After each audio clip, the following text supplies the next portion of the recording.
Picture this. You're feeling stressed, overwhelmed, and disconnected. Your mind is racing, and you can't seem to find a moment of peace. Now, what if I told you there's a simple trick that could change all of that in just 1 minute? It sounds too good to be true, right? But here's the thing. This 60-second rule isn't just another quick fix. It's a powerful spiritual tool that can transform your mindset and bring you instant calm and clarity. This isn't about complex meditation techniques or spending hours in silent retreat. It's about tapping into the incredible power of your mind and spirit in just 60 seconds. Imagine being able to reset your thoughts, calm your emotions, and connect with your inner self faster than it takes to scroll through your social media feed. That's the power of the 60-second spiritual reset. But before we dive into how this works, let's talk about why it's so important. In today's fast-paced world, we're constantly bombarded with information, demands, and distractions. Our minds are like overworked computers, trying to process everything at once. And let's be honest, it's exhausting. We're left feeling drained, disconnected, and sometimes even lost. You've probably tried all sorts of things to find some peace. Maybe you've downloaded meditation apps, tried yoga classes, or even considered going on a spiritual retreat. But who has the time for all that? Between work, family, and everything else life throws at us, finding even a few minutes for ourselves can feel impossible. That's where the 60-second spiritual reset comes in. It's not about adding another task to your already packed schedule. It's about making the most of the time you already have. It's about creating a moment of spiritual connection and mental clarity that can fit into even the busiest day. Now, you might be thinking, how can 60 seconds really make a difference? It's a fair question. After all, we're talking about changing your entire mindset in less time than it takes to brush your teeth. But here's the amazing thing. Your mind is incredibly powerful, and when you give it the right tools and focus, even a short moment can lead to profound change. Think about it like this. Have you ever been caught in a rainstorm without an umbrella? You're getting soaked, feeling miserable, and all you can think about is how awful it is. But then, suddenly, the rain stops, the sun comes out, and in that instant, your whole mood shifts. That's the kind of rapid change we're talking about with the 60-second spiritual reset. It's like parting the clouds in your mind and letting the sunlight of clarity and peace shine through. Let's face it, we all want to feel more peaceful, more connected, and more in tune with our spiritual selves. It's a natural human desire. We crave that sense of inner calm and purpose. But for so many of us, it feels like an impossible goal. Why is that? Well, for starters, our minds are incredibly busy. From the moment we wake up to the second we fall asleep, we're thinking, planning, worrying, and processing. It's like we're stuck on a mental treadmill, always running but never really getting anywhere. And in the middle of all that mental chatter, finding a moment of peace can feel about as likely as finding a quiet spot in the middle of a rock concert.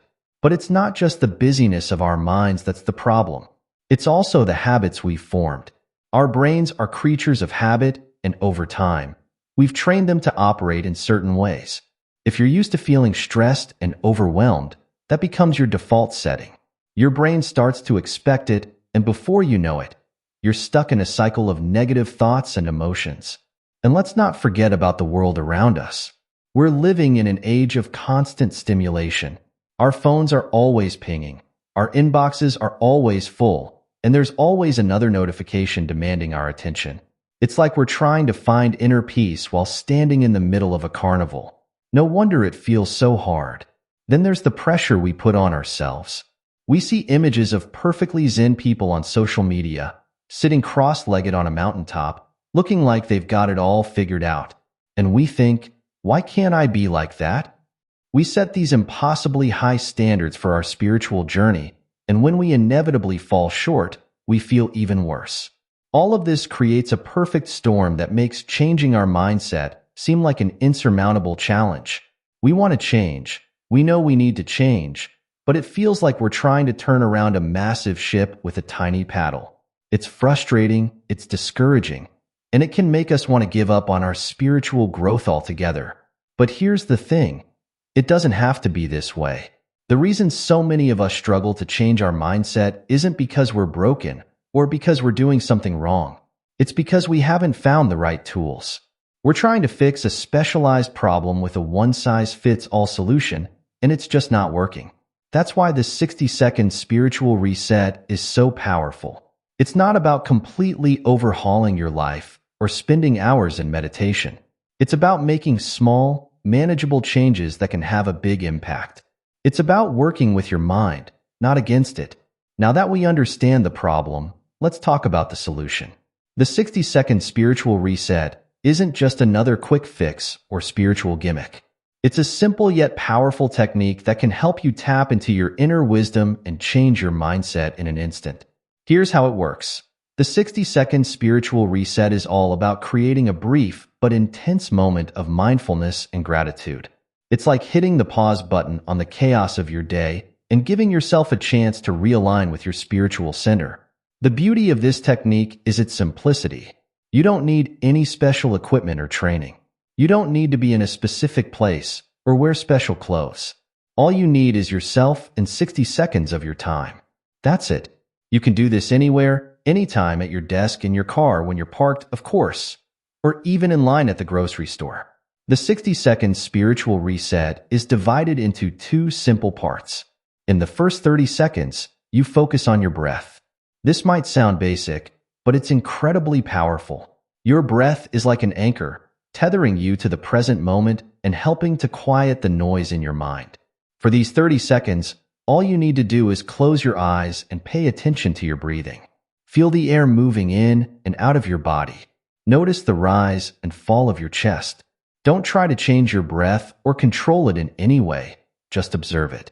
This simple act of focusing on your breath helps to slow down your racing thoughts and bring you into the present moment.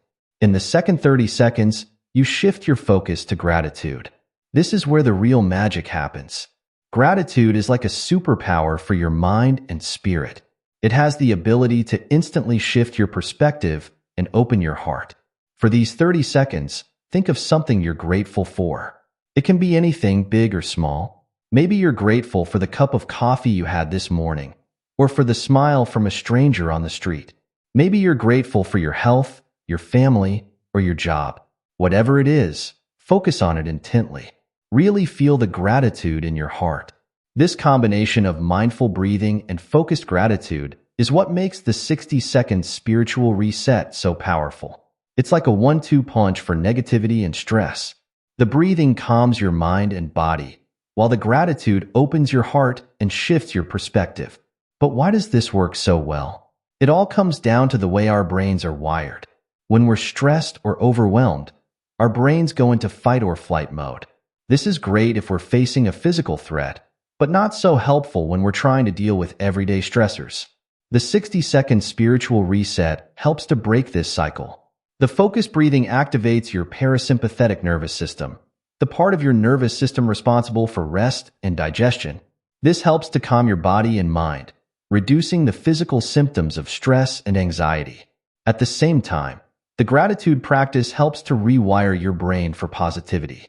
When you focus on what you're grateful for, you're literally changing the neural pathways in your brain. Over time, this can help to create a more positive outlook and a greater sense of overall well-being.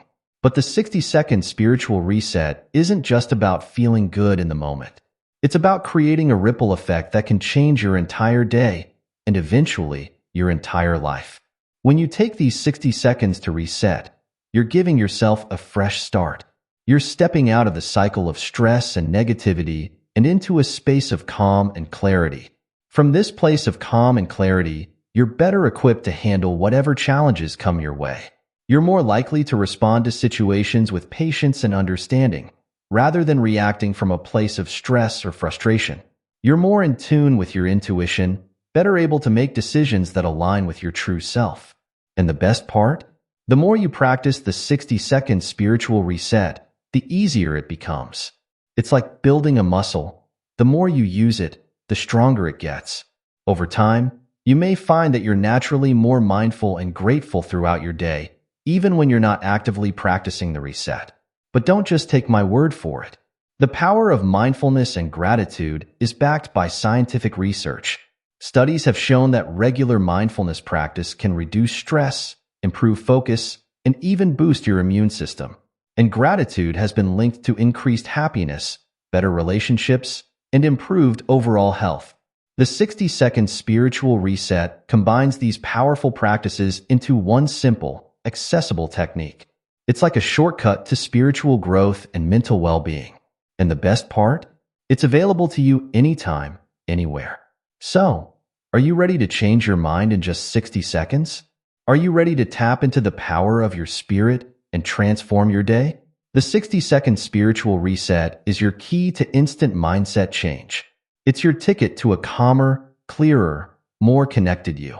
In the next section, we'll dive deeper into exactly how to practice the 60-second spiritual reset. We'll explore some tips and tricks to help you get the most out of this powerful technique. But for now, just remember this. You have the power to change your mind and your life. And it all starts with just 60 seconds. Certainly. I'll continue with the remaining sections of the script and add a conclusion, following the same style and depth as before. Now that we've looked at some scientific and philosophical evidence for the simulation theory, let's take a step back and look at something that might surprise you. The idea that our reality isn't what it seems isn't new at all. In fact, it's been around for thousands of years in various spiritual and religious traditions.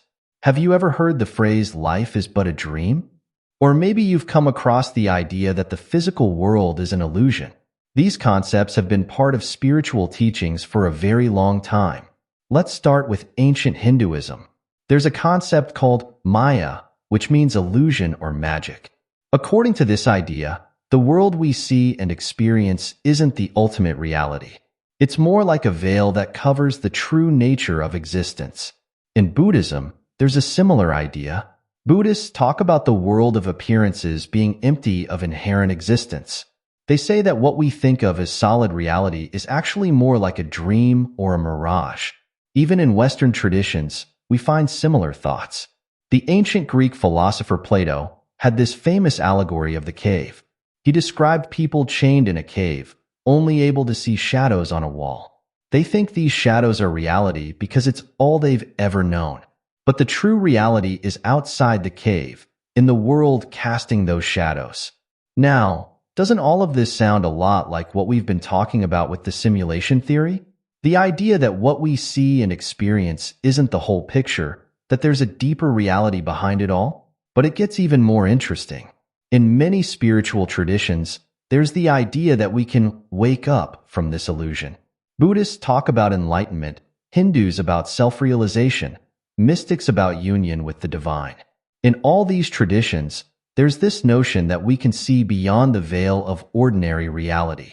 And here's where it gets really wild. Some of the experiences described by spiritual practitioners sound a lot like what you might expect if someone in a simulation suddenly became aware of it. They talk about seeing the interconnectedness of all things, about time and space behaving differently, about the world seeming less solid and more like a dream. Now, I'm not saying that all these spiritual traditions were actually describing a computer simulation. But isn't it fascinating that people throughout history, in cultures all around the world, have come to similar conclusions about the nature of reality? It's as if humans have always had this intuition that there's more to the world than what we see on the surface. And now, with our modern understanding of computers and simulations, we're finding new ways to express and explore this ancient idea. But this isn't just about abstract philosophy or spiritual beliefs. Understanding that we might be in a simulation can have very practical effects on how we live our lives. And that's what we're going to talk about next. So, we've looked at the evidence for the simulation theory, and we've seen how it connects with some ancient spiritual ideas. But you might be wondering, okay, so what? How does this affect my daily life? Well, that's exactly what we're going to talk about now. Because believe it or not, thinking of the world as a simulation can actually have some pretty amazing practical benefits. First of all, let's think about how this changes our view of what's possible. In a physical world with fixed laws, there are clear limits to what we can do. But in a simulation, those limits might be more flexible than we thought. This is where it connects with a lot of self-help and personal development ideas. Have you ever heard someone say, change your thoughts, change your life, or visualize what you want to achieve? Well, if we're in a simulation, these might not just be nice sayings. They could be actual instructions for how to hack our reality. Think about it. In a computer program, everything is ultimately information. And in our world, our thoughts and beliefs are also a kind of information.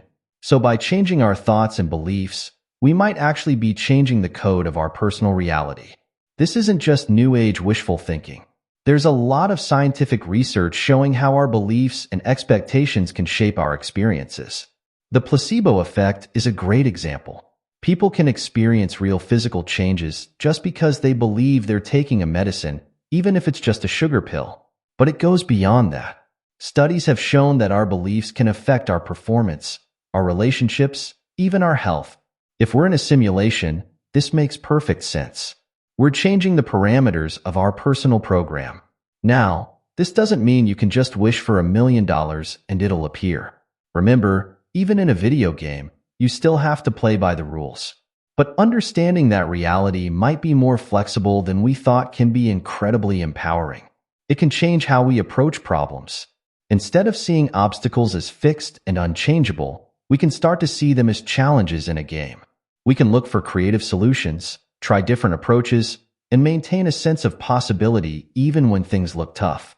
This mindset can be especially helpful when it comes to personal growth and change. A lot of people struggle to change bad habits or develop new skills because they believe that's just how I am. But if we're in a simulation, there's no fixed you. You're more like a character in a game that can be upgraded and changed. Understanding the simulation theory can also change how we view failure and setbacks. In a video game, failing isn't the end. It's part of the learning process. You respawn and try again, armed with new knowledge. Viewing life this way can help us be more resilient and persistent in pursuing our goals. There's also a spiritual or philosophical benefit to this way of thinking. If the physical world isn't the ultimate reality, it can help us not to get too caught up in material things. It doesn't mean we can't enjoy life, but it can help us keep things in perspective. And here's a really interesting idea. If we're in a simulation, it means that everything and everyone around us is part of the same system. We're all connected at a fundamental level. This can foster a sense of compassion and interconnectedness that can improve our relationships and how we treat others. Now, I want to be clear. Even if we can't prove for certain that we're in a simulation, just considering the possibility can be beneficial. It's a thought experiment that can open our minds to new possibilities and ways of thinking. But of course, not everyone finds this idea comforting or believable. And that's okay. So let's talk about some of the doubts and questions people often have about the simulation theory. I know we've covered a lot of mind-bending ideas in this video, and I totally get it if you're feeling a bit skeptical. After all, the idea that our entire reality might be a simulation is pretty out there. So let's take a moment to address some common doubts and questions. First of all, a lot of people ask, if this is a simulation, who created it? And why? The honest answer is, we don't know. Just like a character in a video game wouldn't be able to understand the world outside the game, we might not be able to comprehend the reality outside our simulation. It could be a more advanced civilization running an ancestor simulation. It could be for scientific research, or it could be for reasons we can't even imagine. Another common question is, if this is a simulation, does that mean nothing matters? Is nothing real? This is a really important point. Even if we're in a simulation, our experiences, our relationships, our feelings, they're all real to us. Think about it. When you're dreaming, the dream feels real while you're in it. The experiences in the simulation are our reality, and they matter. Some people worry that if we're in a simulation, it means we don't have free will. But that's not necessarily true. Even in a complex computer program, you can have elements of randomness and choice. And remember, we don't know the nature of the simulation. Our choices could be a crucial part of what the simulation is studying or creating. There's also the question of evidence. Some people point out that we haven't found any definitive proof that we're in a simulation. And that's true. We can't prove it conclusively. But remember, if this is a well-designed simulation, we might not be able to find proof from inside it. Just like characters in a video game can't see the computer it's running on. Now, you might be thinking, this all sounds like something that can't be proven or disproven. Isn't that unscientific? It's a fair point. But here's the thing. Many serious scientists and philosophers are taking this idea seriously. They're looking for ways to test it. And even if we can't prove it conclusively, exploring the idea can lead to new insights in physics, computer science, and philosophy. Some people find the simulation idea unsettling. They prefer to believe in a physical, real world. And that's okay. The simulation theory doesn't have to replace other beliefs. It can coexist with them. Many people find that it actually deepens their spiritual or philosophical outlook. Lastly, some argue that it doesn't matter if we're in a simulation or not. They say we should just live our lives as if the world is real. And you know what? That's not a bad approach. Whether we're in a simulation or not, we still have to navigate this reality we find ourselves in. But I'd argue that considering the simulation theory can be valuable even if you're not fully convinced by it. It's a thought experiment that can open our minds to new possibilities. It can make us question our assumptions about reality. And that kind of open-minded thinking can be really beneficial in all areas of life. Remember, many of history's greatest discoveries seemed impossible or unbelievable at first. The idea that the Earth revolves around the sun, or that time is relative, or that particles can be in two places at once, these all seemed crazy when they were first proposed. But they led to huge leaps in our understanding of the universe. So even if you're skeptical about the simulation theory, I encourage you to stay curious. Keep an open mind. Look at the world around you and ask questions. You might be surprised at what you discover. We've been on quite a journey in this video, haven't we? We've explored some pretty mind-bending ideas about the nature of reality. We've looked at scientific evidence, ancient spiritual concepts, and the practical implications of living in a simulated world. So, are we really in a simulation? Well, the honest answer is that we can't know for sure. But the evidence we've looked at, from the weirdness of quantum mechanics to the mathematical nature of the universe, from the limits of our perception to the insights of spiritual traditions, all of this suggests that the idea isn't as far-fetched as it might first appear. But here's the thing. Whether or not we're actually in a simulation, there's value in considering the possibility. It encourages us to question our assumptions about reality. It opens our minds to new possibilities. And it can actually lead to some pretty amazing changes in how we live our lives. If we approach life as if it's a kind of simulation or game, we might find ourselves being more playful, more experimental, more willing to take risks and try new things. We might be less afraid of failure, seeing setbacks as just part of the learning process.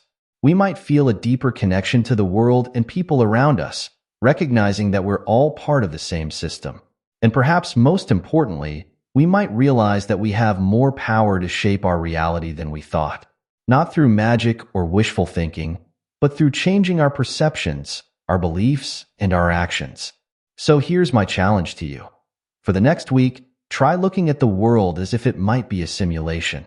Notice the patterns around you. Question your assumptions. Be open to new possibilities. You don't have to believe it 100%. Just be open to the idea. Pay attention to how this perspective affects your thoughts, your feelings, your interactions with others. You might be surprised at what you discover. Remember, some of the greatest breakthroughs in human understanding have come from being willing to consider ideas that seemed impossible at first. By keeping an open mind and staying curious, we open ourselves up to new insights and new ways of understanding our world. Whether we're in a simulation or not, one thing is certain. The reality we experience is amazingly complex, beautifully intricate, and full of mysteries waiting to be explored. And in the end, isn't that sense of wonder and discovery what makes life so exciting? Thank you for joining me on this journey into the nature of reality. Keep questioning, keep exploring, and who knows? You might just find that the world is even more extraordinary than you ever imagined.